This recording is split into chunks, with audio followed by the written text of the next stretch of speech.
Hi everyone, it's Brittany and Katie with the Q Team in Rochester, New York. We're back with our 2-minute first-time homebuyer series, and today we're talking about how to choose an agent. I do think that's like about an hour, an hour-long hour, guys. We're going to see how far 2 minutes gets us on this. Yeah. We're going to talk the entire time, so I hope you guys keep watching. So I wanted to kind of go into our first point on how to pick what real estate agent you want to use. So my first bit of advice is asking families and friends for referrals. I mean, who better to find someone that you know or that you like and trust from those that you like and trust, and someone that they like, know, and trust.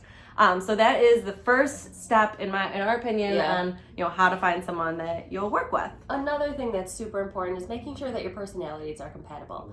There are a million different personality types out there, and some of them just don't mesh. So it's super important that you feel comfortable with who you're working with, and the first step to do that is to make sure that your personalities match. And you'll know that very early on. So just kind of trust that. I think it's also very, very important to make sure that you are working with someone who listens to you and can be honest with you. So someone who's going to listen to your wants and needs, be real and honest with feedback and advice and support, and making sure that they are able to accommodate your communication preferences, because there's going to be a ton of communication throughout the entire process. And speaking about communication lines must always be open between the agent and the buyer. And vice versa, because as an agent, we need to know what you want and how you feel and what's important. And on the reverse side, you as a buyer should expect that we're going to be open in terms of setting up appointments and hearing what you're saying and acknowledging that we hear you and we're listening. Yep, and giving you that help and support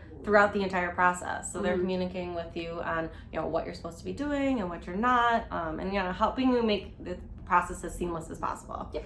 And I think it's crucial when you're picking an agent to make sure that you have someone with experience and someone who can devote their full time and energy and attention to you and your needs, because you're making a huge investment and you want to make sure it's someone that's going to be able to devote their time to that.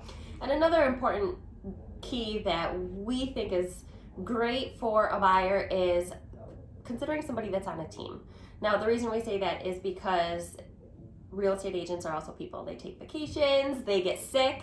So in the event that somebody's out of town or they're sick, their team can step in if they're on a team, and it's like you're working with that same agent that you've been working with the entire process. And there's tons of administrative support, and it's basically ensuring that the process is going to be as seamless as possible, because you have literally a whole team working for you to make sure that it's a fun experience. So this is what 2 minutes got us.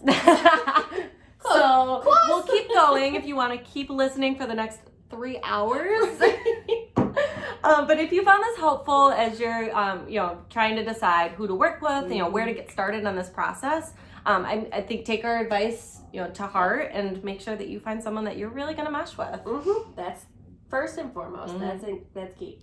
So thank you for watching. Stay tuned for our next 2-minute video for our first time homebuyer series, and we'll see you next time. Have fun.